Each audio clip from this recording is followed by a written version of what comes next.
If he causes one more scene, I'll throw that soldier and you right out that door," the library director warned, his voice a venomous whisper that cut through the sacred silence.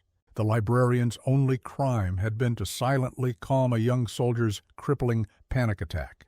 But that director, a man of rules and regulations, didn't know that a captain was driving across the state with a heart full of gratitude. To personally thank that woman for saving his soldier's life, Evelyn Reed was the kind of librarian people saw but never truly noticed. At 62, with her silver hair neatly tied in a bun and a collection of soft, unassuming cardigans, she blended into the quiet, orderly world of the Oak Creek Public Library. Her domain smelled of old paper, binding glue, and floor polish, the scent of peace. For the past 5 years, this silence had been her sanctuary, a welcome and necessary change from the other silences she had known throughout her life. There was the tense, suffocating quiet of an interrogation room in a nameless country, where the only sound was the drip of a leaky pipe and the frantic heartbeat of a man about to break.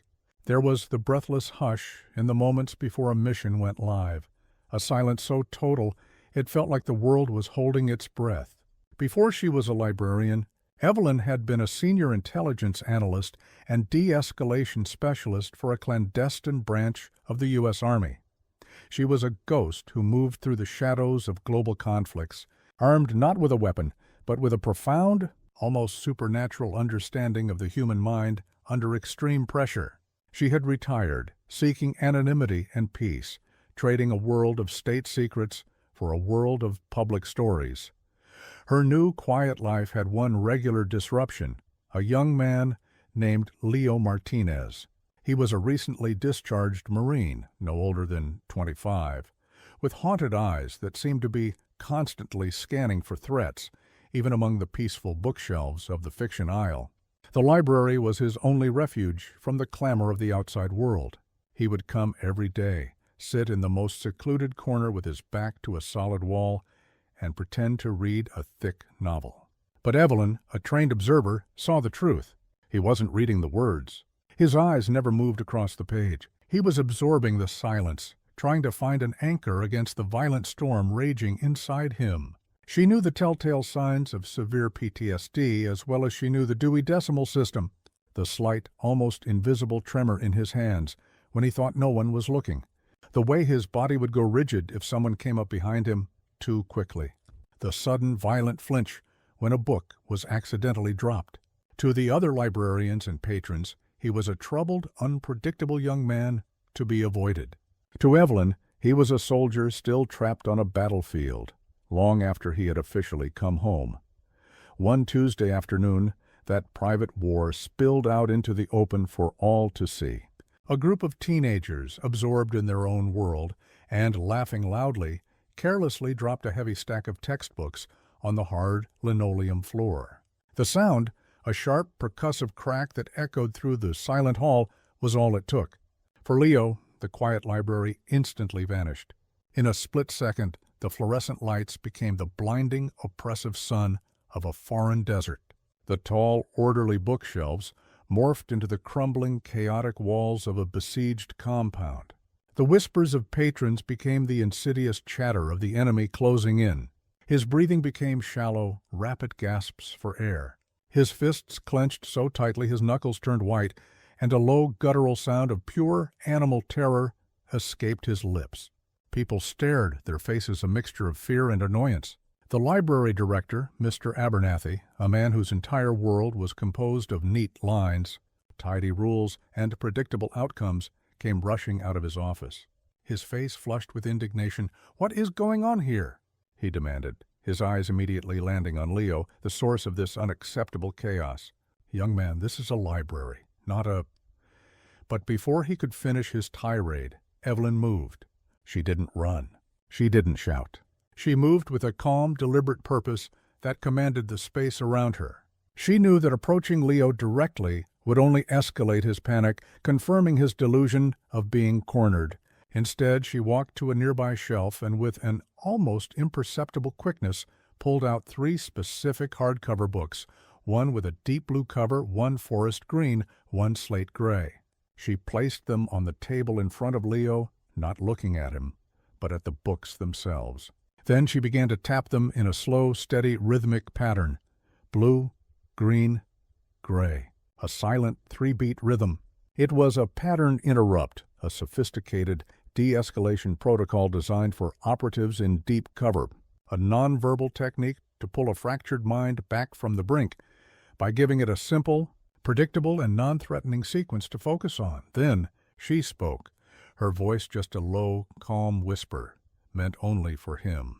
"Anchor, Marine. Find your anchor. You are in the Oak Creek Library. You are safe." Leo's wild, unfocused eyes flickered from the imagined battlefield to the books on the table.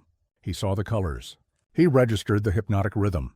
His ragged breathing began to slow, involuntarily matching the steady tap-tap-tap of Evelyn's fingers.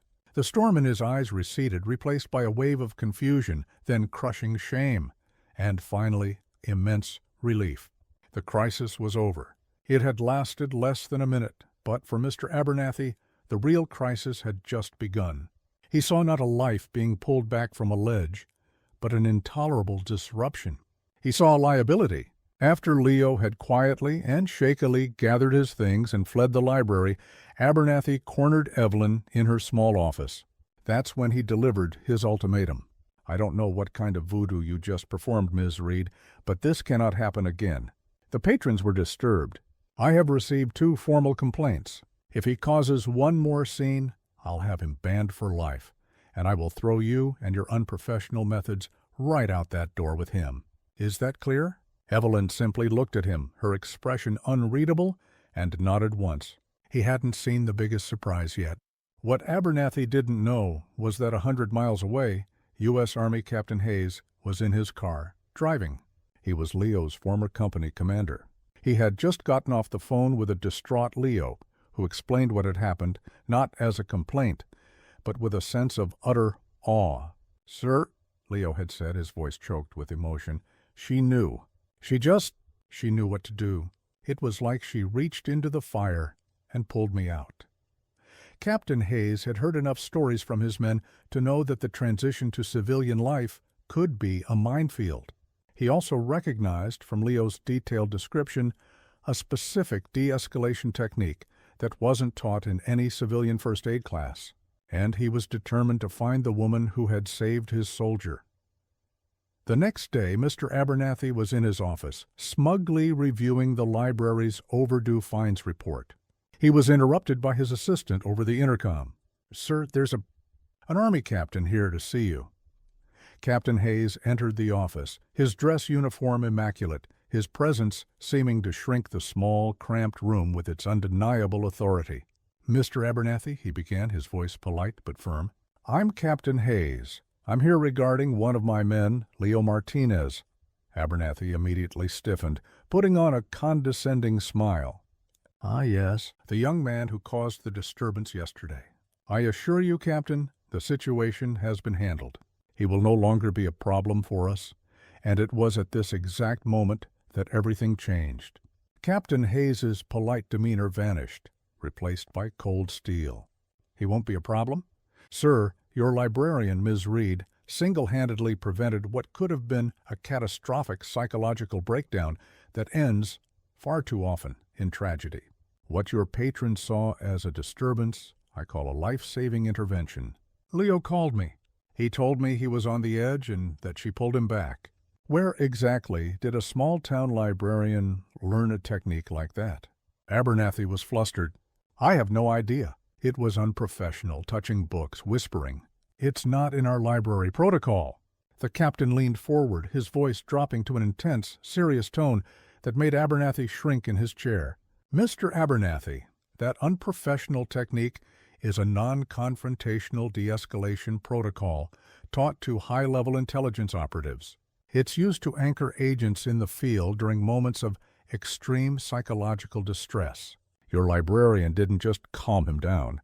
She saved a United States Marine from the wounds of a war you can't even imagine. And you threatened to fire her for it." Abernathy's face went white. The captain stood up, his mission clear.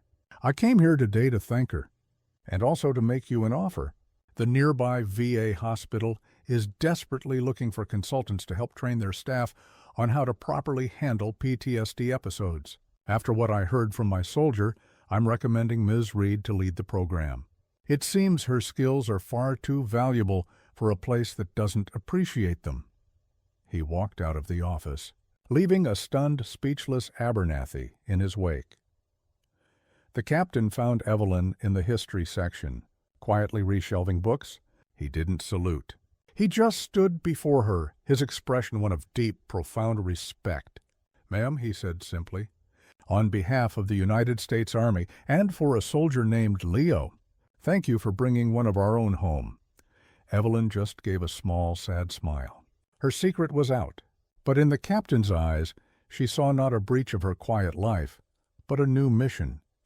She had left the world of shadows, but she had never stopped being a guardian. Kindness and merit are recorded even when they go unnoticed. To continue hearing stories that prove it, don't forget to follow the Merit Ledger and leave a comment about a time when a small act of kindness made a huge difference. Because every life is a record worth reading.